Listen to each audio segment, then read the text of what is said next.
Alrighty, so we've gotten our new crucible welded up, first passes. Every one of these seams has to be hit again and again and again until it's watertight. We have our octagon shape, closest I can get to a circle with flat bar. And here's the crucible we've been using. Notice they're both about 7 inches tall. That's what, like, I don't know what that is in metric. Somewhere around here. Okay, now this is a 3-inch diameter outer 3-inch outer diameter or outer width square tubing. This is a bit bigger.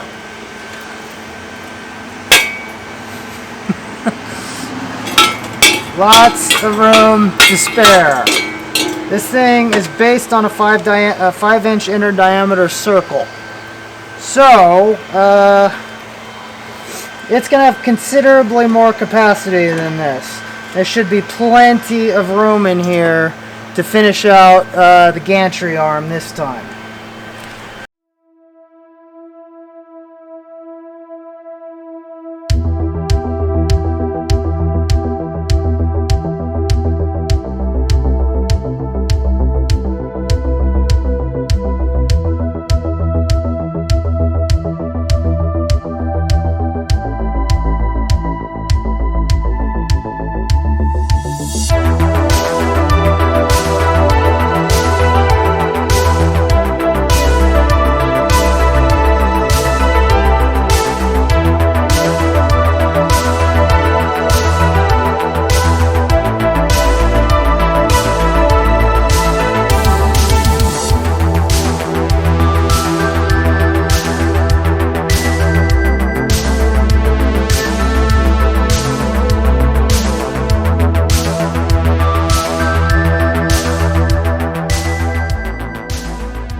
Okay, so what we're going to do now, we are making the new furnace.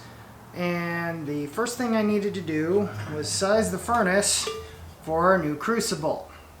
Now, this new crucible is literally double the size of the old crucible, so we needed something bigger. Enter our pail. Now, we're not going to be lining this pail with refractory because it's too small. This fits in,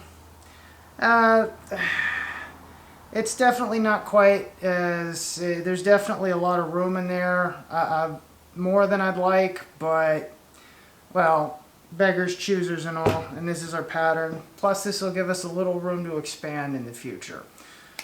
So what we're going to do is, first of all, going to cover this in plastic, flip it over, and it's our pattern. Then I have these extra cutoffs from when we did some roofing, some sheet metal roofing, and we're going to wrap them around, pop rivet them together, get them up to a couple inches above this thing, and then we are going to pack in our refractory mix, which is going to be cat litter, sand, and some twine rope cuttings.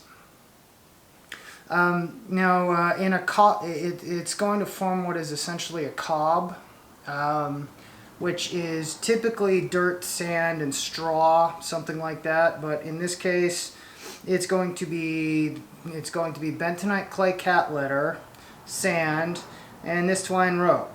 And the reason for the twine rope is that I have a ton of it, and it cost me nothing, and all I had to do was just sort of cut it into pieces, and we'll pull it apart, mix it in, and everything will be good. That way I don't have to go try to find a bundle of hay.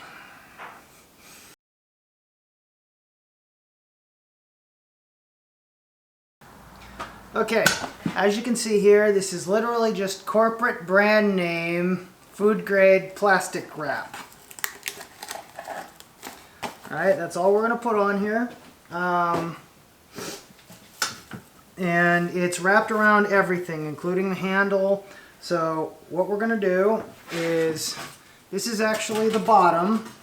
I'm going to put it over here, roughly center it, and well, first I need to get these edges taped up and put some wood under there to support it, because the ears are sticking down below the board because I had to use a board. Anyway, we're going to roughly center it, and then we're going to start mixing up the cob and packing it in.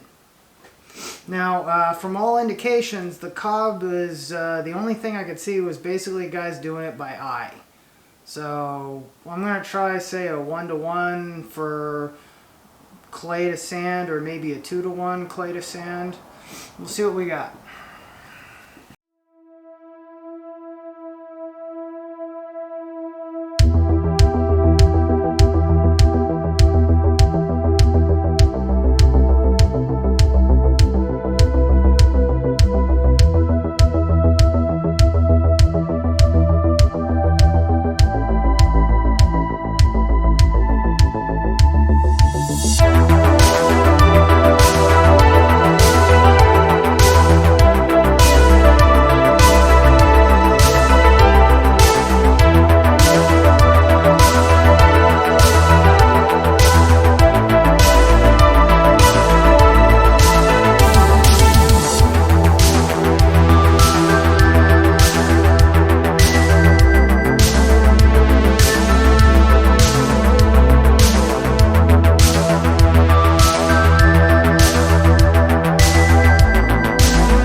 Well, it's all black and it rolls.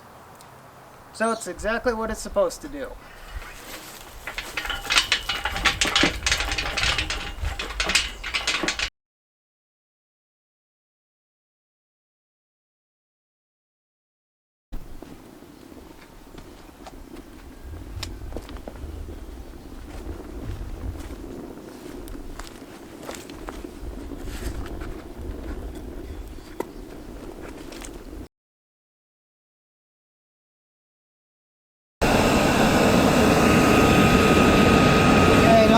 See that? But this is just firewood. Little chunks out of the firewood pile. That's all it's burning right now. switch to the actual fuel and see if we can do a melt.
Okay, Internet. Alright, now with everything you've just seen, the new furnace is considerably more efficient than the last furnace in terms of how fast it takes to heat up. That was pretty cool. But otherwise, this one, I'm not gonna lie, this one's kind of been a slog. A necessary step. It's taken a lot longer than I wanted it to, though. So, anyway, now you may be wondering why I have all of this here, why I poured all of this. And FYI, this brick that used to be a piece of styrofoam this size is we're not going to use this as an ingot. This we're going to use to test the milling capabilities. This was supposed to be the same thing. Kind of ran out.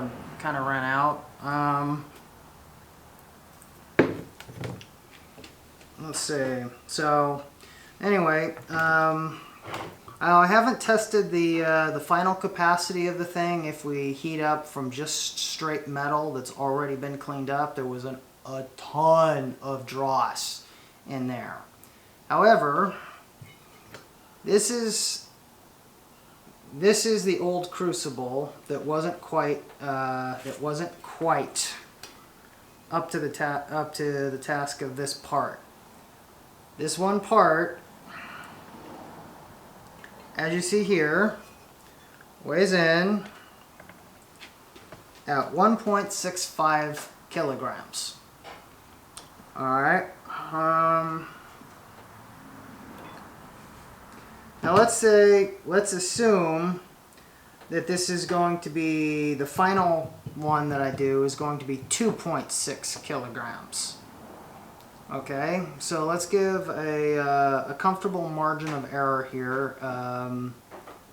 Let's say 3.5 kilograms, or let's say 3 kilograms. 3. Let's go with 3 to be on the safe side. All right. And this used to be a bread pan loaf. Now this is nicer than this one, but it required a sacrifice. I couldn't get it to pop out. So it used to look like this. Yeah, probably not going to do that again. So anyway, let's check the results. 1.22 kilograms. So this is actually heavier than this.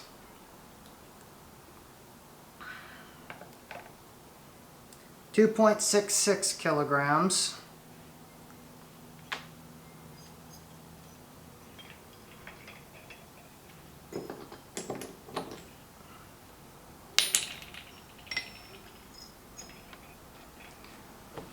3.67 kilograms.